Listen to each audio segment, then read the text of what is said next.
श्री विष्णु पुराण तृतीय अंश का 14वां अध्याय। श्राद्ध प्रशंसा। श्राद्ध में पात्रा पात्र का विचार। और बोले, हे राजन, श्रद्धा सहित श्राद्ध कर्म करने से मनुष्य, ब्रह्मा, इंद्र, रुद्र, अश्विनी कुमार, सूर्य, अग्नि, वसुगण, मरुदगण, विश्वदेव, पितृगण, पक्षी, मनुष्य, पशु, सरीसृप, ऋषिगण तथा भूतगण आदि संपूर्ण जगत को प्रसन्न कर देता है। हे नरेश्वर, प्रत्येक मास के कृष्ण पक्ष की पंचदशी, अमावस्या और अष्ट का हेमंत और शिशिर ऋतुओं के 4 महीनों की शुक्ला षठमियों पर श्राद्ध करें। यह नित्य श्राद्ध काल है। अब काम्य श्राद्ध का काल बतलाता हूँ, श्रवण करो।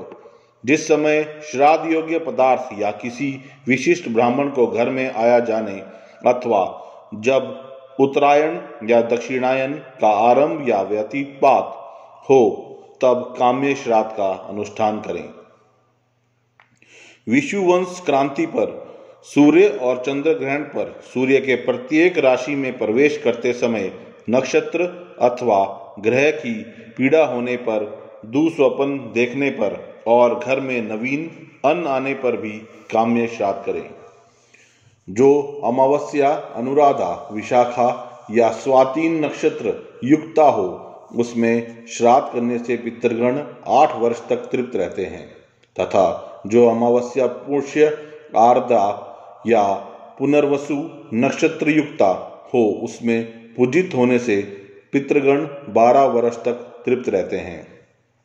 जो पुरुष पितृगण और देवगण को तृप्त करना चाहते हों, उनके लिए धनिष्ठा, पूर्वा भाद्रपदा अथवा शतभिषा नक्षत्र युक्त अमावस्या अति दुर्लभ है। हे पृथ्वीपते, जब अमावस्या इन 9 नक्षत्रों से युक्त होती है, उस समय किया हुआ श्राद्ध पितृगण को अत्यंत तृप्तिदायक होता है।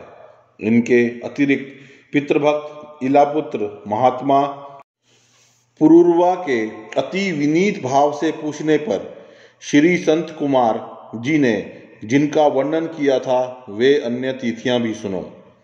श्री संत कुमार जी बोले, वैशाख मास की शुक्ला तृतीया, कार्तिक शुक्ला नवमी, भाद्रपद कृष्णा त्रयोदशी तथा माघ मास की अमावस्या, इन 4 तिथियों को पुराणों में युगादा कहा है। ये चारों तिथियां अनंत पुण्यदायिनी हैं। चंद्रमा या सूर्य के ग्रहण के समय 3 अष्टकाओं में अथवा उत्तरायण या दक्षिणायन के आरंभ में जो पुरुष एकाग्रचित से पितृगण को तिल सहित जल भी दान करता है, वह मानो 1 सहस्त्र वर्ष के लिए श्राद्ध कर देता है। यह परम रहस्य स्वयं पितृगण ही कहते हैं। यदि कदाचित माघ की अमावस्या का शतभिषान नक्षत्र से योग हो जाए, तो पितृगण की तृप्ति के लिए यह परम उत्कृष्ट काल होता है। हे राजन, अल्प पुण्यवान पुरुषों को ऐसा समय नहीं मिलता, और यदि उस समय माघ की अमावस्या में धनिष्ठा नक्षत्र का योग हो, तब तो अपने ही कुल में उत्पन्न हुए पुरुष द्वारा दिए हुए अन्नोदक से पितृगण की 10 सहस्त्र वर्ष तक तृप्ति रहती है। तथा यदि उसके साथ पूर्वा भाद्रपदन नक्षत्र का योग हो और उस समय पितृगण के लिए श्राद्ध किया जाए, तो उन्हें परम तृप्ति प्राप्त होती है और वे 1 सहस्त्र युग तक शयन करने योग्य रहते हैं।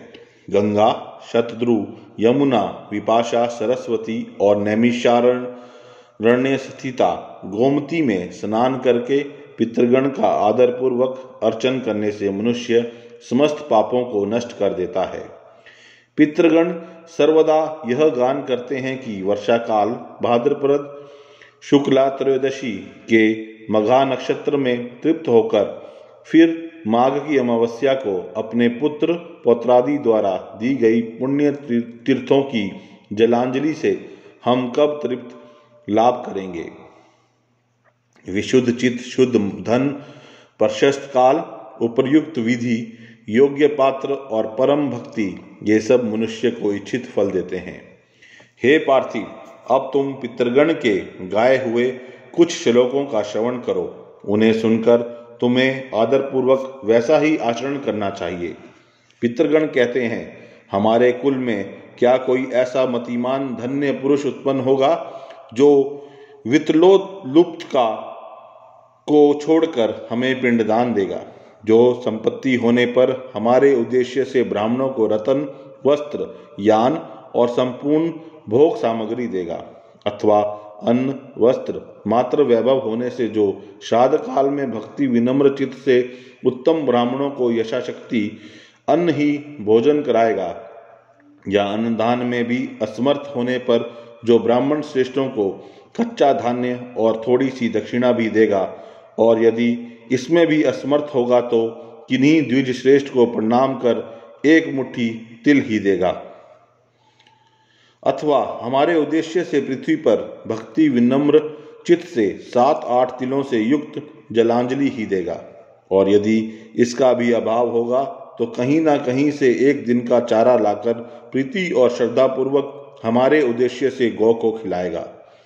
तथा इन सभी वस्तुओं का अभाव होने पर जो वन में जाकर अपने कक्षमूल बगल को दिखाता हुआ सूर्य आदि दिक्पालों से उच्च स्वर से यह कहेगा, मेरे पास श्राद्ध कर्म के योग्य ना वित्त है, ना धन है और ना कोई अन्य सामग्री है, अतः मैं अपने पितृगण को नमस्कार करता हूँ। वे मेरी भक्ति से ही तृप्ति लाभ करें। मैंने अपनी दोनों भुजाएं आकाश में उठा रखी हैं। और अब बोले, हे राजन, धन के होने अथवा ना होने पर पितृगण ने जिस प्रकार बतलाया है वैसा ही जो पुरुष आचरण करता है वह उस आचार से विधि पूर्वक श्राद्ध ही कर देता है। यह था श्री विष्णु पुराण के तृतीय अंश का 14वां अध्याय।